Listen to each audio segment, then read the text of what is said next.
Hello, my name's Tiana and welcome to the first video of this channel.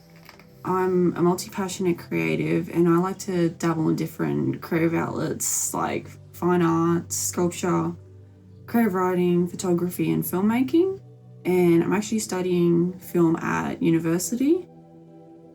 This moment has been years in the making, but last year really pushed me to make this decision, and that's to share my art journey on YouTube. But let's backtrack a bit. 2025 broke me. Actually, it began amazingly. I went on my first holiday with my boyfriend, my sister and her kids moved into my family's home, and I had some exciting artworks in the making. But 3 weeks in and I crashed out. I was burnt out. The world felt grey to me. Actually, no, I would describe it as it was like raw footage.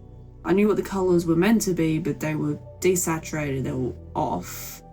It wasn't quite right, and I didn't know what happened. I felt like I had no direction, no compass, no purpose. I doubted myself every day. Did I have good ideas? Is this the right path I should be taking? Am I the right person for this? Am I too ambitious? It just kept going. I felt like I was a constant loss. It felt like I couldn't win. Not even that, it felt like I couldn't just be. I felt like I was losing so much every day. But here I am, and I can say I was winning, just not in ways I was expecting. Over the next few videos, I will be sharing what I went through to recover from burnout, including ideas like ways to protect your artists, books I read and their theories, the impact of society on the artists, and pushing through obstacles. So let's begin.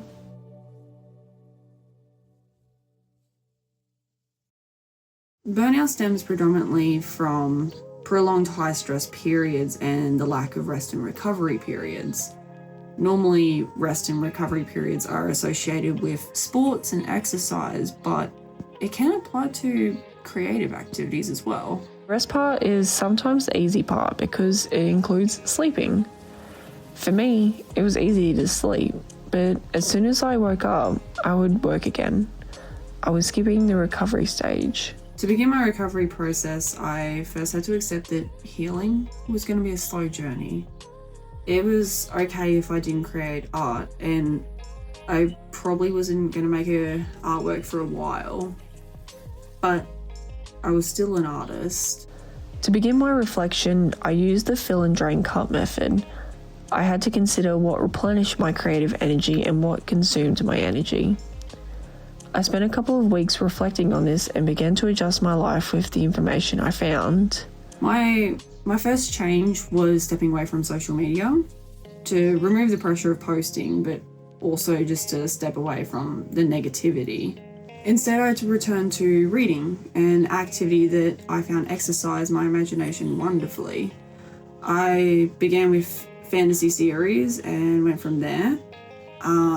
This decision actually led me down the path of reading psychology and motivational books, but I'll discuss those in the next video.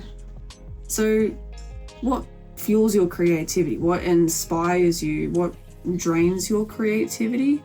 Consider how you could adjust your life to better suit your creative needs, even if it doesn't completely remove what drains it. After understanding what fueled my creativity, my next step was to find the whimsical in the world, reinforce my art space, and establish rituals to strengthen my creativity. We've all seen it, the videos that discuss ideas to romanticize your life or make your life more whimsical. This act promotes self-care and making your life special in little ways, because you do deserve to have a special life and special moments. I've always been intrigued by these videos, but just never took action, and now was the time. This all started with the Soaks video, how Ghibli makes everything feel magical. This video reminded me of the wonder I felt during my childhood. and it was something I could do again. So I began to apply this mentality to my everyday life. I noticed how the clouds formed, the colours on the walls, the way the droplets fell. I avoided the cracks on the concrete. This exercise encouraged me to be more childlike and open to inspiration for my art. Next was my art room. I really felt like it needed a revamp that inspired me more and made creating easier. I began reorganising and packed away items I currently didn't need. I bought these bamboo marker organisers from Ohuhu and espresso organisers to store all of my alcohol markers on my shelf next to my desk. So now they were more accessible. One thing I was really proud of was adding these dividers on top of my shelves so I could utilise the space more for canvases and frames. Special thanks to my boyfriend and my dad for making these. I hope that with this change the canvases would be easy to grab, and so I was more inclined to use them. I then focused on bringing the Whimsical into my room. This was done using plants, fairy lights, sun catchers and candles. I got a new laptop stand to bring more warmth into the room and got these cute lotus tea light candle holders. I also grabbed some rechargeable candle lights for them, and they just look so good on my desk. But that's where I'm at with my room. It took a few months, but I wanted to take it slow to make changes that functionally worked and inspired me. There are some things I'm still unsure about, like the organisation of this shelf, but I'll make adjustments over time as I need. Rituals are repetitive moments that can be used to enter a creative space and to promote self-care. They can be fixed at times, like a specific day to do art, or they can be event dependent, like making a coffee to prepare your space for art. A lot of famous creatives have rituals to promote creativity, and quite often they're very superstitious about it. Georgia O'Keeffe, she would rise at dawn, make a fire and tea, and she'd watch the sunrise before she began her day. Pablo Picasso would do his paintings only in the afternoons. Joan Miro would do his Mediterranean yoga, which was just a 5-minute nap before returning to his work. Haruki Murakami would run to stimulate his writing mindset. Tom Yorke does a pre-show exercise of standing on his head before he goes on stage. And Akira Kurosawa would bring a notebook everywhere to note his observations, to develop scripts. And I didn't have many rituals. The ones I did have, I didn't have respect for because I let other things take up that space or not do the ritual altogether. I think it can be argued that it's easy to have rituals when you don't have a full schedule or other commitments, but I'd like to point out it comes down to how much you respect that ritual and yourself. If there's little respect, then yes, other commitments will get in the way. I did that myself. But that's how famous artists got there. They made their rituals happen, no matter what. But I also think your ritual doesn't have to go for hours, and it can be worked into your day, like 10-minute sketches during your work break or writing after your kids go to bed. You can make it work. So for my new rituals, I've been exploring different types to see what works for me. This process requires a lot of self-reflection and taking note of your observations. During this whole healing period, I was still low on creative energy, but there were times I had inspiration to draw what I observed. I began with the trees, small magical moments and random objects. I allowed myself to be curious and childlike. It wasn't much at first, but slowly I became more confident, and my sketches became more complex again. One of these artworks was an en-plein, painting on location, of a waterfall at a park.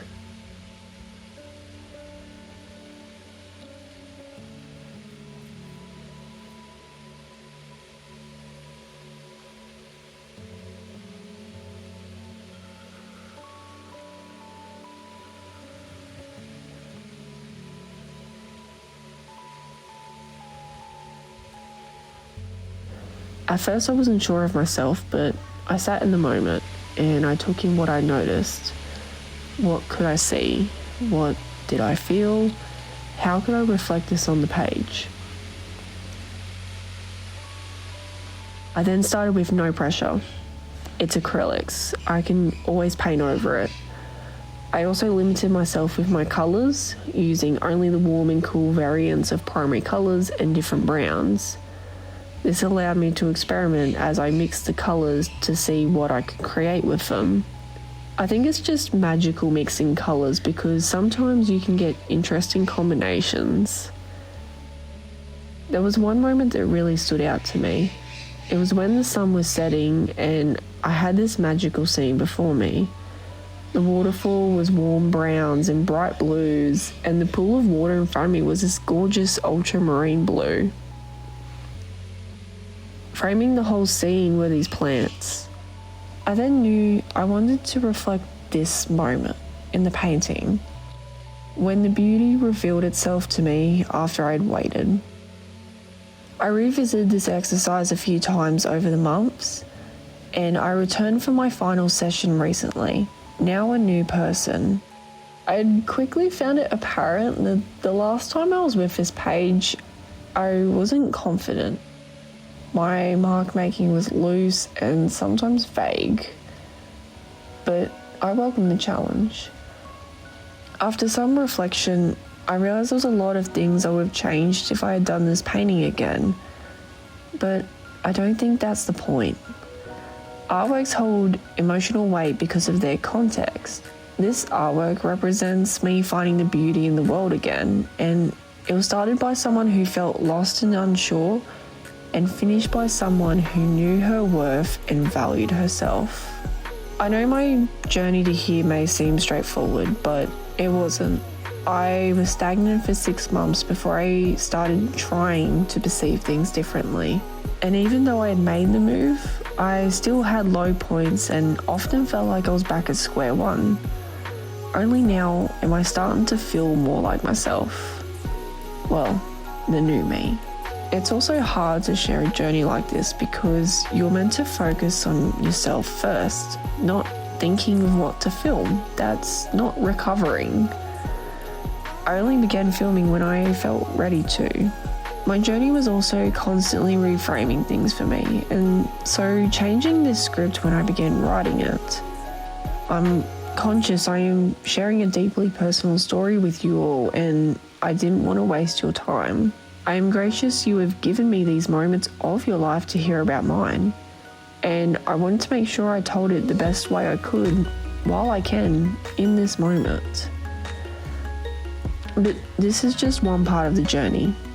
My next videos will share how I move past all of this in other ways.